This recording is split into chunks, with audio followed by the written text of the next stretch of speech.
Mesdames et messieurs, bonjour et bienvenue dans votre émission Santé et Développement. Dans cette émission, nous parlons des handicaps au développement personnel de l'homme. Et je suis sur ce plateau avec le docteur Valentin Agon qui va essayer de nous expliquer de long en large les handicaps au développement personnel de l'homme. Depuis quelque temps, nous parlons des handicaps au développement personnel de l'homme. Oui. Alors, faites-nous un peu un rappel. Et nous sommes très contents d'aborder ce thème-là parce que tout être humain se développe. Et il peut se développer bien ou il peut mal se développer. Et donc, au niveau du développement personnel de l'homme, nous avons jugé bon d'analyser les handicaps, d'énumérer et analyser les handicaps au développement de l'homme. Nous en avons déjà fait sur deux points importants. Le premier que nous avions analysé était les handicaps et de nature religieuse. Comment au sein, par le biais de la religion, on peut étouffer le développement de l'homme. Est-ce que vous pouvez nous rappeler cela? Oui, nous n'allons pas prendre beaucoup de temps pour ça parce que l'émission là existe déjà. On peut rediffuser, les gens vont voir. Mais néanmoins, vous allez expliquer un peu. Voilà, l'individu peut devenir l'otage d'un gourou, de quelqu'un qui n'a de preuves que ses paroles et qui règne de façon totalitaire sur la vie de l'autre. Et qui ne prend pas source de la Bible. Non, voilà, donc c'est ça. Donc, et puis le religieux, parce que le religieux offre un grand pouvoir. Dans la sphère religieuse, ceux qui sont les responsables religieux ont un pouvoir immense, un très grand pouvoir parce qu'ils influencent directement l'être intérieur de l'individu. Ce n'est pas le corps seulement de l'individu, mais son être intérieur. Alors, comment ils arrivent à le réussir? Oui, par la parole. Par la parole. Donc, parce qu'ils constituent les personnes intermédiaires entre Dieu et les fidèles de ceux-là, de l'Église, de l'Assemblée. Et donc, ils ont, les responsables religieux ont un pouvoir immense. En quelque sorte, ils ont le dernier mot, si on peut dire cela. Oui, et puis la personne écoute religieusement ce que ces responsables-là disent. Et puis si ces responsables sont des gourous, sont des gens qui ont un pouvoir totalitaire, sont des gens qui contrôlent l'existence de l'autre, et ils vont finir par détruire l'individu. Et c'est pourquoi la liberté de penser, et la liberté de réfléchir, la liberté de dire non, il faut apprendre ça aux gens, il faut cultiver cette liberté. Pour reprendre son indépendance. Son indépendance et surtout la connaissance même de la parole de Dieu. Si dans le milieu chrétien, il faut que les chrétiens connaissent l'Écriture, connaissent la Bible. Il faut que ces personnes-là même aillent à la découverte en lisant la Bible. De l'Écriture, comme les Béréens. Il ne faut pas qu'un responsable se pointe devant là-bas. Puisque tout est déjà écrit, donc on a la possibilité de vérifier tout. De vérifier, et d'étudier et d'analyser. Et le Saint-Esprit, c'est un consolateur. Il est le consolateur. Il conduit chacun de nous. Et c'est lui qui viendra éclairer tout le monde. Tout le monde. Alors, et donc, il faut échapper au pouvoir, au super pouvoir de religieux qui vous contrôle et qui commande votre vie. Et puis, il règne sur votre âme. Vous devenez même un esclave à la limite. Moi, je le suis et je ne serai jamais l'esclave de quelqu'un. Voilà pourquoi vous donnez des astuces. Il n'y a aucune personne, il n'y a aucun responsable religieux qui peut exercer un pouvoir totalitaire, un pouvoir qui contrôle ma vie, un pouvoir de manipulation sur ma vie. Non. Pourquoi il faut aider les gens à sortir de l'esclavage religieux pour être vraiment des gens qui dépendent que de Dieu, en respectant les hommes qui servent Dieu, bien sûr. Et après ça, nous avons parlé aussi des handicaps de nature scolaire. Au niveau de l'école, il peut se dresser des handicaps au développement de l'homme. Quels sont ces handicaps-là? Nous avons essayé de regrouper les handicaps dans plusieurs catégories, mais trois catégories importantes ont été soulignées dans notre émission sur les handicaps éducatifs. Alors, le premier était que la curiosité ne soit pas développée, que la curiosité est empêchée à l'école, l'enfant reste bête. Quand les enseignants ne permettent pas à l'enfant de poser des questions, ou bien de dire les bêtises, ou bien d'exprimer leur manière de voir, ou bien de casser des jouets, de démonter des machines, de revoir et de faire les choses comme ils attendent. Est-ce qu'en permettant à l'enfant de dire des bêtises, c'est une manière d'éduquer l'enfant? C'est la belle manière d'éduquer l'enfant. C'est quand l'enfant finit de dire sa bêtise qu'on lui dit voilà comment il faut faire. Et l'enfant apprend. Mais parce que l'enfant se sent libre de dire et de faire ce que lui, il veut. Alors, dès que tu l'arrêtes, qu'est-ce qui se passe alors? Dès que tu l'empêches, il te dit, il n'a plus, tu empêches la confiance en lui. Laisse-le exprimer ce qu'il pense, s'exprimer librement, et après tu lui dis, voilà, c'est tel que toi tu penses, mais voici comment il faut le faire, voici comment il faut le concevoir. Et donc, en quelque sorte, il faut établir le dialogue entre l'enfant et les enseignants. Et donc, le manque de curiosité détruit l'enfant, le manque de créativité au sein de l'école détruit l'enfant, empêche l'enfant d'être créateur. Et le manque de donner une vision à l'enfant, une vision entreprenante à l'enfant, l'enfant n'entreprendra rien. L'enfant sort de l'école bête. Et l'école est là pour éveiller. J'ai donné l'exemple d'une graine. Dans une graine, il y a toute une forêt. Mais il faut que la graine soit bien semée. Arrosée aussi. Bien semée d'abord dans une terre arrosée. Et puis tout son potentiel sortira. Et une terre fertile également. Une terre fertile. Donc il faut que l'école soit fertile et fertilisante, parce que l'école doit avoir des enseignants capables d'arroser l'enfant, capables de fertiliser. L'enfant construit son avenir à l'école. Et donc son avenir, tel que les enseignants agissent sur lui, c'est tel qu'il sera demain. Donc dès que ça fausse, dès la le base départ, est faussée, c'est fini. C'est comme un arbre. Si la racine est mal poussée, coupée, alors l'arbre là ne grandira pas, n'ira nulle part. Alors aujourd'hui, nous allons parler des handicaps de la famille qui empêchent l'enfant de se développer. Formidable. Et parce que l'enfant sort d'une famille avant d'aller à l'école, avant d'être dans la société. Alors donc, il y a aussi des handicaps au niveau socio-culturel. Si je dis socio-culturel, ça veut dire la sphère familiale, la sphère de la collectivité, là où l'enfant dort, là, le premier contact social de l'enfant. En sociologie, on parle de, et nous ne sommes pas là pour faire la sociologie, hein, mais il y a une socialisation de l'enfant. L'enfant se trouve dans une première sphère et dans une seconde sphère après. Donc c'est après la famille que l'enfant va à l'école, l'enfant va au niveau des autres. Mais le lien social là qui se développe dès l'enfance jusqu'à un niveau donné là, c'est là où l'enfant sera construit, ou là où l'enfant sera détruit. Mais en temps normal, c'est la famille qui devait contribuer à la construction de l'enfant. Maintenant, comment cette même famille doit être encore un handicap? L'handicap là, je vais peut-être aujourd'hui souligner 4 sortes d'handicaps. Le premier handicap là, c'est l'ignorance de qui est l'enfant. L'enfant, c'est qui? Pour moi, ma définition personnelle de l'enfant, c'est celui qui est capable de ne pas bien faire. C'est-à-dire? Je répète que l'enfant, quand on appelle quelqu'un un enfant, l'enfant, c'est celui qui est capable, il a la capacité de ne pas bien faire. Et c'est pourquoi les gens veulent taper l'enfant, dire « Ah, tu dois bien faire ». Non. L'enfant qui n'est pas capable de bien faire, quel sera le rôle des parents? Voilà. L'enfant, si le parent conçoit et sait que l'enfant, c'est celui-là qui est capable de ne pas bien faire. Il ne sait pas bien faire. Il a la capacité de faire, mais de ne pas bien faire. Donc, il revient maintenant à la famille de canaliser l'enfant. De construire l'enfant à bien faire. En quoi faisant?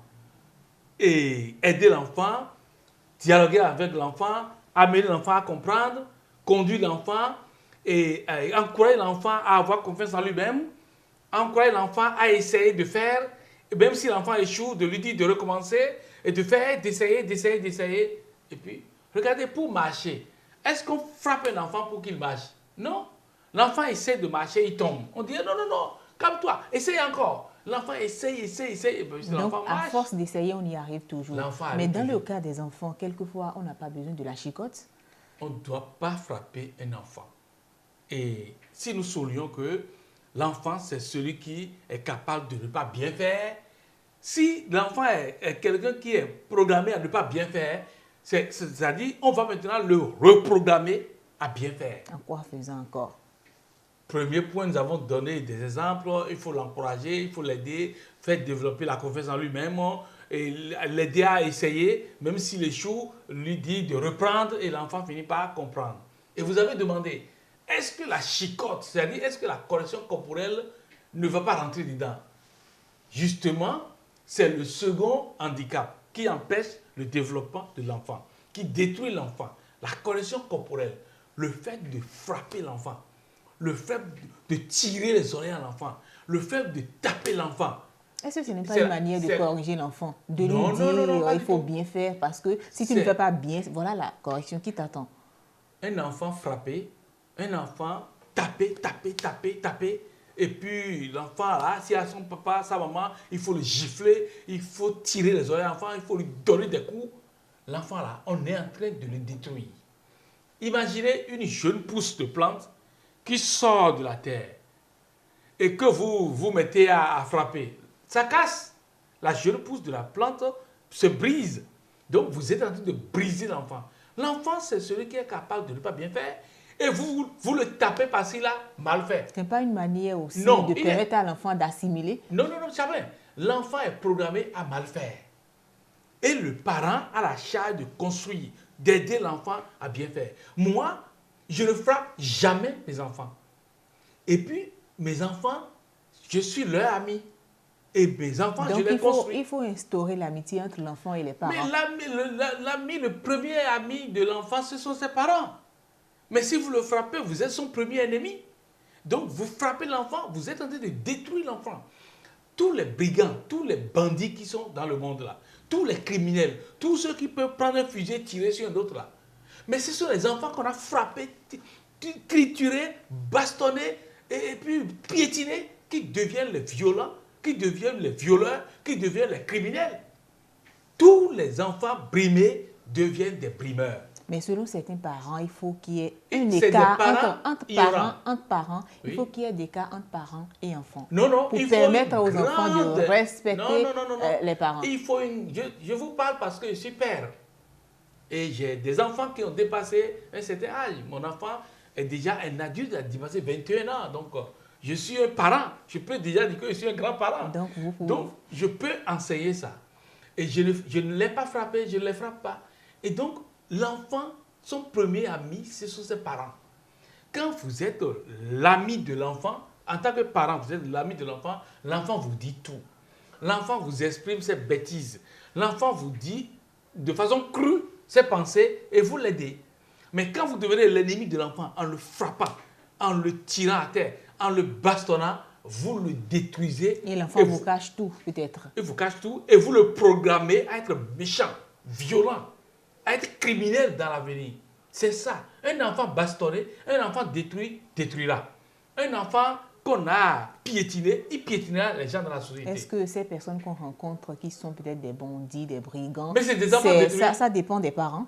C'est les parents qui ont programmé les enfants à être comme ça. C'est pas aussi évident que ce soit les parents. C'est évident. C'est les parents, les instituteurs, la famille. C'est les handicaps, tout ça. Donc ces personnes-là sont responsables. Mais la société est responsable de l'enfant, de ce que devient quelqu'un. Et c'est pourquoi, quand vous voyez un criminel en face, quand vous voyez un brigand, quand vous voyez un violeur, un violent, un méchant, quelqu'un qui est méchant, non, il n'est pas méchant de lui-même. Il a été programmé à être méchant. Il a été programmé à être violeur, violent, criminel. C'est la famille qui a programmé l'enfant à être ce qu'il est. L'enfant, c'est le produit de la famille, c'est le produit de la société. C'est l'école et la famille qui construisent l'enfant ou qui détruisent l'enfant. Mais il y a également la rue aussi. Les enfants peuvent... Non, nous avons dit qu'il y a 4 sphères où l'enfant peut être détruit. Et que c'est la sphère religieuse, c'est la sphère scolaire et c'est la sphère familiale. Et enfin, la rue. La rue, c'est une autre émission que nous allons revenir ici pour développer. Donc, l'enfant a ses oreilles ouvertes d'abord aux parents. Ce sont les parents qui construisent un enfant. On dit tel fils, telle mère, telle fille, tel père, tel fils. C'est comme ça. Donc, est-ce que ce n'est pas de façon hasard qu'on le dit? Non, pas du tout. Ce n'est pas une façon hasardeuse, pas du tout. Hein. Ce sont les parents qui programment l'enfant. L'enfant est programmable. Un enfant que Dieu vous donne, là, c'est comme une jeune pousse de plante. Vous pouvez pencher la plante et la plante va grandir en étant penchée. Mais c'est comme ça que vous pouvez programmer l'enfant à être ce qu'il va devenir demain. Si l'enfant va aimer ses semblables, c'est vous les parents. Si l'enfant va détruire ses semblables, c'est vous les parents. C'est nous les parents. C'est ce que nous donnons à l'enfant que l'enfant donne à la société demain. Alors, c'est ça. Donc, c'est ça le second niveau des handicaps là. C'est la correction corporelle. Le fait de donner des coups à l'enfant détruit l'enfant, le programme à être violent, à être méchant, à être dans la société un produit social différent. Donc un élément perturbateur même. Il va perturber la société. Il va vivre en marge de la société. Il va voir que personne ne l'aime. Ses parents le frappaient, ses parents le détruisaient. Il n'est pas l'objet de l'amour. Et donc, il n'est pas également aimé par son entourage. Lui aussi, il va aimer personne. Plus il va faire du mal, plus il sera satisfait. Parce que ce que les parents lui ont donné, il est en train de donner. Et donc, il ne faut jamais, jamais frapper l'enfant. À l'école, si un instituteur ou un professeur frappe mon enfant, je le traduis en justice. Et moi, juste à ce niveau-là? Oui, moi, j'écris en début de l'école, en début des classes, là, j'adresse une lettre au directeur de l'école. On ne frappe pas mon enfant. Quand vous frappez mon enfant, je vous convoque à la police. Mais dans les temps anciens, nos parents, nos grands frères ont été frappés. C'est parce que je frappés. connais bien ça que je dis ça. Je connais bien. Si nous voulons un vous avez été victime de cela? Non. Non, non, non, non. À l'école, on ne vous a jamais frappé? À l'école, j'ai commencé l'école à 10 ans. Et j'ai appris pendant 3 ans. Mon papa m'a appris beaucoup de choses avant que je commence l'école. Moi, j'ai été à l'école à la maison pendant 3 ans, avant de commencer l'école à 10 ans. Et donc, j'étais toujours le premier. Vous pouvez vous renseigner partout. J'étais meilleur. On n'a pas le temps de me frapper. Je n'ai pas connu la chicotte. Je n'ai pas connu la correction corporelle. Et je suis l'ami de ma maman. Ma maman est mon amie. Et donc, nous concevons, nous disons, tout, nous, ma maman et moi là, c'est l'amitié. Et puis, moi je n'avais pas les moyens de manger à l'école. J'ai demandé seulement à maman, réveille-toi à 5 h du matin, prépare-moi la pâte, je vais amener la pâte à l'école et manger. Et donc, ma maman se réveille toujours à 4 h du matin, me prépare la pâte. Et comme ça, là, il y a une grande amitié développée en nous. Donc, jusqu'à maintenant. Pour évoluer, il faut une relation entre parents et enfants. Il faut une relation de paix. Il faut que l'enfant soit en paix, l'enfant soit heureux en famille. Moi, quand je rentre à la maison, mes enfants courent.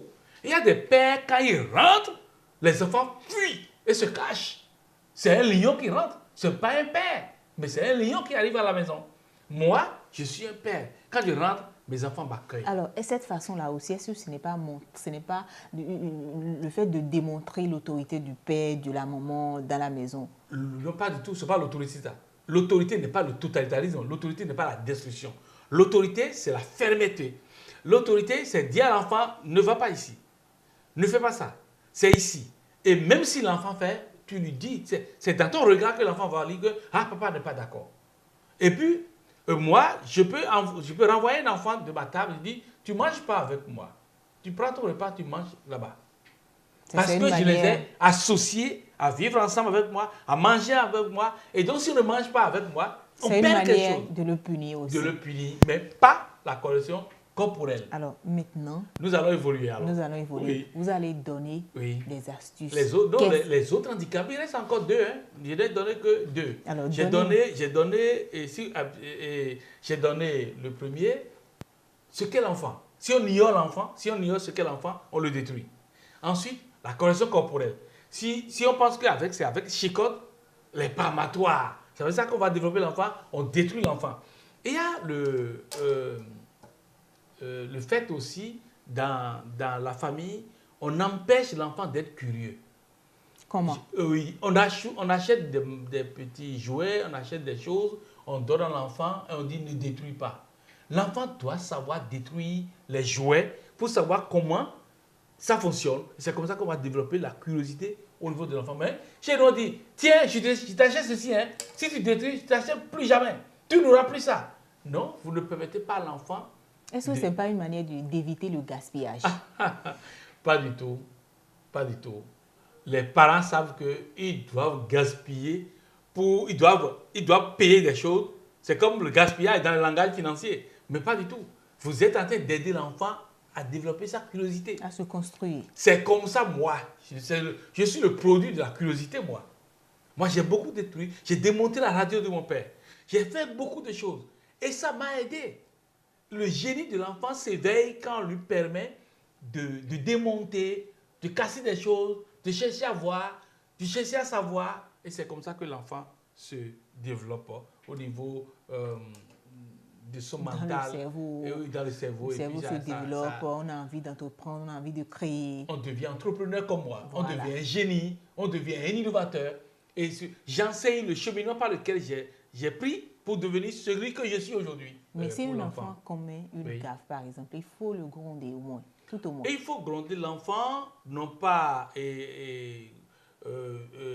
parce que vous pouvez ne pas frapper l'enfant, mais la violence verbale peut aussi détruire l'enfant. Il faut être ferme. Donc, il faut montrer votre autorité, mais communiquer avec l'enfant. Amener l'enfant à comprendre ce que l'enfant a fait, mais ne détruisez pas l'enfant. Alors, nous sommes pratiquement à la fin. Un dernier mot avant de partir. Ben, moi, je suis très heureux de cracher cette vérité aux Béninoises et aux Béninois, aux parents et au monde entier, que l'enfant est le produit de la famille. Et l'enfant sera ce que les parents font de lui aujourd'hui. Et le développement de l'enfant dépend des parents, dépend de l'école, dépend de la famille, dépend de tout le monde. Mais il faut toujours savoir que ce sont les parents qui sont les premiers enseignants. Ce que l'enfant devient, c'est le produit des parents. Et c'est le produit de la société. Je vais jusqu'à dire même que la prison, il faut même que l'on rentre dans la prison pour éduquer ceux-là qui ont raté leur éducation pour les amener. C'est pourquoi je suis toujours contre qu'un bandit soit abattu, un bandit soit tué. Il a raté l'éducation en famille et la société ne lui a pas donné encore les moyens d'être éduqué et on l'a tué. Parce que aussi, lui, le tueur, il faut le tuer. Il faut l'aider. On l'a programmé à tuer. Il faut le déprogrammer. Donc pour moi, il faut déprogrammer les enfants. Plus de chicottes dans la maison, plus de chicottes dans les écoles. Si des instituteurs et des maîtres frappent les enfants, il faut que les parents se plaignent au juge des mineurs pour que cela cesse, qu'on cesse de détruire les enfants. Alors voilà, ce sera tout pour aujourd'hui. On cesse de détruire les enfants, instaurer la communication entre parents et enfants pour permettre à l'enfant de se développer, pour permettre à l'enfant d'également d'avoir confiance en ses parents. Et voilà, merci de nous avoir suivis. On se retrouve le jeudi prochain. Nous sommes tous beaux, mais pour garder la beauté naturelle, Happy Bénin conseille à tout le monde le savon Happy. Savon de toilette. Ce savon au miel, au beurre de karité et aux plantes médicinales offre une garantie de peau douce, fraîche et lisse. Il est économique et il mousse très bien. Il est en vente dans toutes les boutiques de Happy Bénin. Avec le savon Happy, soyons fiers en nous lavant. Chers Béninoises et chers Béninois, chers Africains et chers Africains, voilà, nous sommes sur une autre dimension. Cette dimension, c'est la production des volailles au Bénin. Il y a 30 ans, moi, j'ai commencé à produire les volailles. Et maintenant, je voudrais donner l'occasion aux jeunes Béninois, aux producteurs béninois d'aller plus loin. Nous allons faire du Bénin l'épicentre du développement des volailles en Afrique. Et c'est pour cela que depuis 20 ans, moi, je produis les couveuses, c'est-à-dire les appareils qui font l'éclosion des œufs. Et j'ai travaillé avec des Asiatiques. Nous avons fait et mis sur le marché une nouvelle couveuse de marque ABC Bénin. Et cette couveuse ABC Bénin, c'est 1056 œufs. Et nous voulons permettre à tout jeune entrepreneur de produire plus de 1000 poussins par mois. Et donc d'avoir un grand cheptel de volailles. La couveuse marque ABC Bénin ne coûte que 800 000 francs. Mais on ne paye pas les 800 000 francs pour prendre. On paye 500 000, vous prenez votre couveuse. Et 45 jours après, vous payez 130 000. Et encore 45 jours après, vous payez 130 000. Pourquoi? Nous faisons une réduction de 40 000 pour tous ceux qui vont prendre la couveuse dans ce premier trimestre. Au lieu de 800 000, c'est 760 000 dans ce premier trimestre. Et désormais, je voudrais donner cette garantie aux Béninois. Quand vous payez la couveuse marque ABC Bénin, vous avez en plus une couveuse à pétrole que j'ai fabriquée encore ici localement. Et cette couveuse, je vous donne pour qu'en cas de coupure, vous continuiez à faire votre couvaison avec une couveuse à pétrole. C'est une garantie. Et vous avez encore garantie de 6 mois. Voilà l'occasion que nous voulons donner aux Béninois et aux Béninoises de produire des volailles et de développer l'aviculture au Bénin ici, c'est-à-dire les volailles, les pintades, les poulets de chez nous. Et comme ça, nous allons développer le Bénin avec les volailles. Pour tout renseignement, adressez-vous à toutes les boutiques de Happy Bénin sur tout le territoire pour acheter. Vous vous rendez dans les boutiques Happy Bénin, vous lancez votre commande, on vous livre votre couveuse n'importe où vous êtes au Bénin. Vous allez vers Happy Bénin et on vous apporte votre couveuse chez vous à Happy Bénin.